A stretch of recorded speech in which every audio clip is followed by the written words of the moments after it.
Naik sama masuk anak-anak.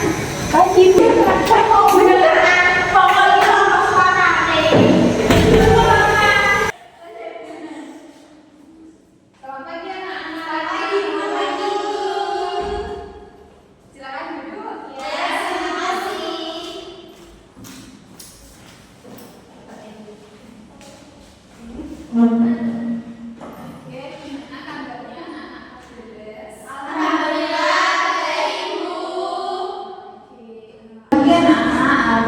Ya ini. Iya, halo, selamat pagi. Ya, jadi ada keperluan apa ini kok ke ruang BK? Ini kita bingung Bu, setelah lulus sekolah mau kuliah atau kerja. Gitu. Jadi mau masuk tentang karir depannya. Iya. Gitu ya. Oke. Dari gimana, dari keperluan apa dari Mbak Dewi sendiri? Kalau saya sebenarnya pengen kuliah di luar kota sesuai jurusan saya. SMKN kan perhotelan, saya pengen lanjut ke pariwisata. Cuma sama orang tua saya tidak diperbolehkan untuk di luar kota, harus di dalam kota. Terus jawabannya Mbak Linda gimana? Saya bingung milih jurusan apa. Oh, jurusannya ya. Iya, apa? Ya, saya tuh bingung, bukan saya jurusannya teknik mesin ya. Iya. Itu saya tuh mau melanjutkan kuliah teknik mesin atau bekerja gitu. Oh, gitu. Terus Mbak Dinda sama Mbak Eva? Mbak Eva juga waktu Iya. Iya, gimana Mbak Eva? kalau saya pinginnya itu kuliah di luar kota, tapi sama rumah tidak diperbolehkan. Terus saya juga bingung terkait prodi, kan saya pengen jadi guru. Nah, tapi jurusan saya itu di tata busana gitu. Apakah bisa saya menjadi guru? Oh, gitu. Mbak Dinda? Saya bingung jurusannya Bu, terus bingung mau kuliah di mana gitu. Oke, jadi pertanyaannya next ya. Jadi ada yang bingung tentang jurusannya apa, terus kuliahnya di mana, ada yang juga berbeda pendapat dengan orang tua. Nah, jadi gini, kan pas 12 SMK macam-macam jurusan kan ya. Nah, alangkah baiknya menurut ibu itu meneruskan jurusan yang sesuai dengan jurusan kalian yang di SMK. Nah, apa kalian 3 tahun belajar dan mendalami tentang praktek, terus materi-materi ilmu teorinya yang ada di dalam jurusan tersebut. Contoh Mbak Eva tadi, dia jurusan teknik mesin ya. Teknik mesin, dia 3 tahun belajar mulai mengotak-atik mesin dan lain sebagainya, praktikum. Nah, kalau misalkan dia waktu kuliahnya ambil jurusan yang berbeda, otomatis akan belajar dari nol lagi. Terus yang 3 tahun skill kamu di teknik mesin dibuat apa gitu. Karena kalau ini ya emang kalian cenderungnya di teknik mesin, nah otomatis apa-apanya kalian masuk di situ karena sudah punya satu skill. Terus peminatan kalian itu juga di situ, bakat kalian juga ada di situ. Jadi tinggal meneruskan karir kalian di sana. Terus untuk tadi seperti Mbak Dewi sama Mbak Eva ya dengan sama orang tua itu nggak boleh Bu, saya kuliah di luar kota karena hal ini dan sebagainya. Alhamdulillah diedukasi orang tuanya, diedukasi caranya gimana Bu? Ini misal kalau ada brosur ataupun pamflet dari universitas tertentu, kalian kasih tahu ke orang tua, oh Pak Ibu ini loh saya mau kuliah di sini gitu dengan biaya range harga segini, UKT segini, uang pangkal segini. Nah kan lebih bagus lagi kalau kalian mengedukasi sama beasiswa juga gitu. Nah kalian kan sekarang sudah mau semester 6 ya, maksudnya sudah semester akhir. Nah alangkah baiknya kalian dapat semester 1 sampai semester 5 itu dikumpulkan. Nah habis itu kalian itu di range kata-katanya berapa gitu. Nanti buat apa Bu?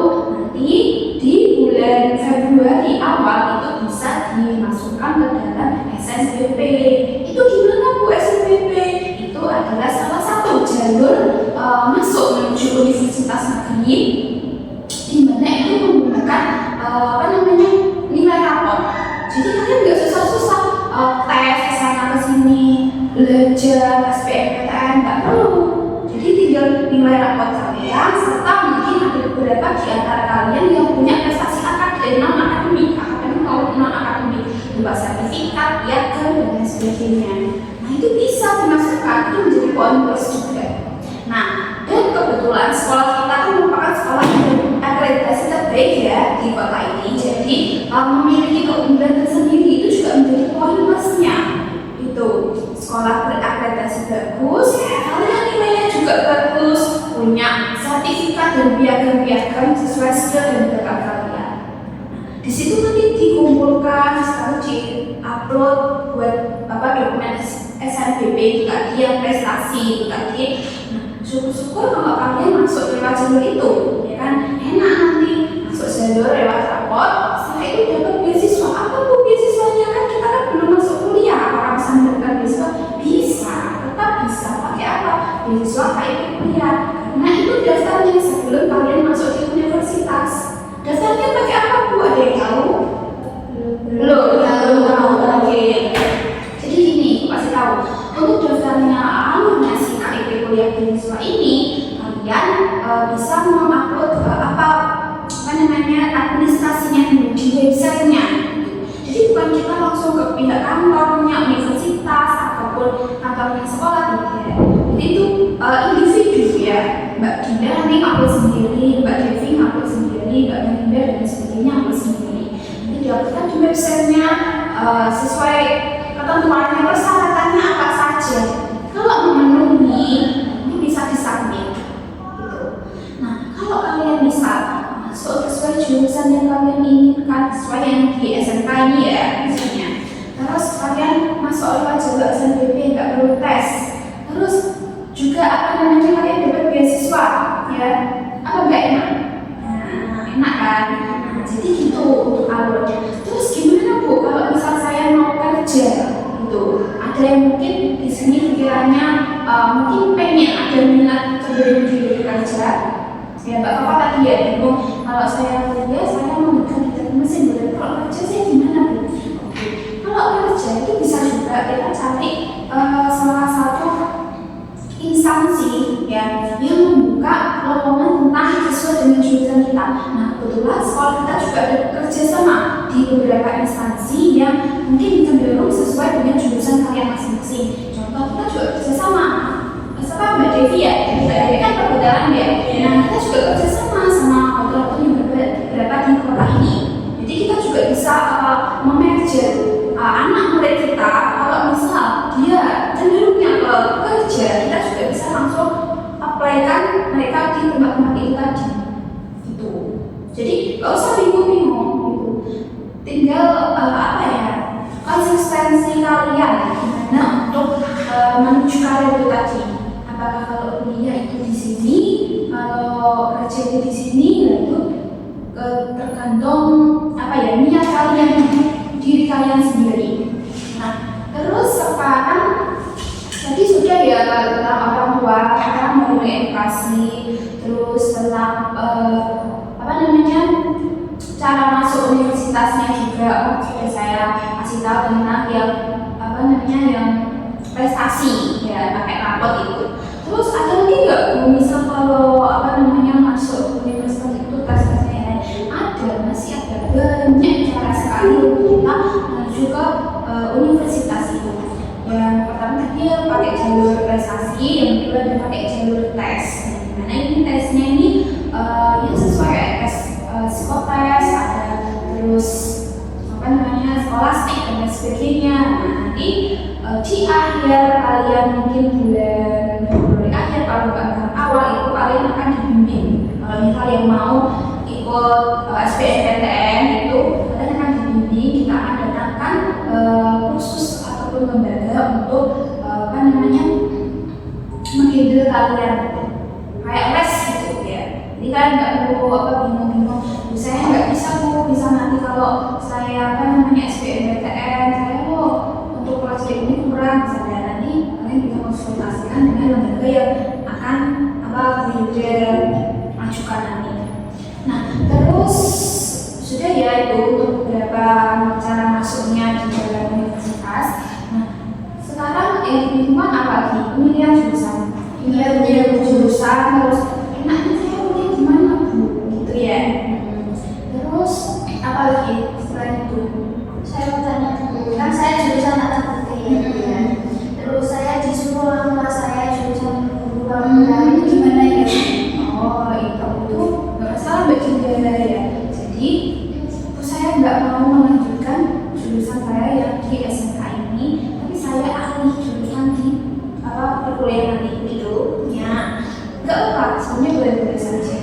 Semua jurusan itu nanti kalau di perkuliahan itu akan ada, maksudnya gimana ya? Kalau kalian masuk di perguruan tinggi, masuk di perguruan tinggi, kalian akan belajar dari awal, dari skill dasarnya dulu. Jadi kalau saya ke itu ya gimana bisa jadi guru nggak ya? Kita nggak punya skill keguruan kan? Nanti kan akan diajari dari awal, dari nol. Gimana dasar-dasarnya dari guru, gimana dasar-dasarnya untuk membimbing anak-anak, kalian akan belajar. Nah, kalau Mbak Indah ingin jadi guru itu masih bisa. Tapi kecuali kalau kalian bisa masuk di kedokteran itu tidak bisa. Kenapa aku tidak bisa? Karena aku yang dari SMK. Ya, karena jurusan kedokteran itu banyak untuk SMA IPA. Itu. Jadi kalau kalian Mbak Dinda ini tetap buka masuk jurusan keguruan itu masih bisa. Ini Mbak Dinda kan keguruan kan kompleks ya. Ada PGSD, ada BK, ada apa namanya yang permakulnya. Misal ekonomi pendidikan dan lain sebagainya ya. Itu tinggal Mbak Dinda sendiri mau pilih prodinya di mana.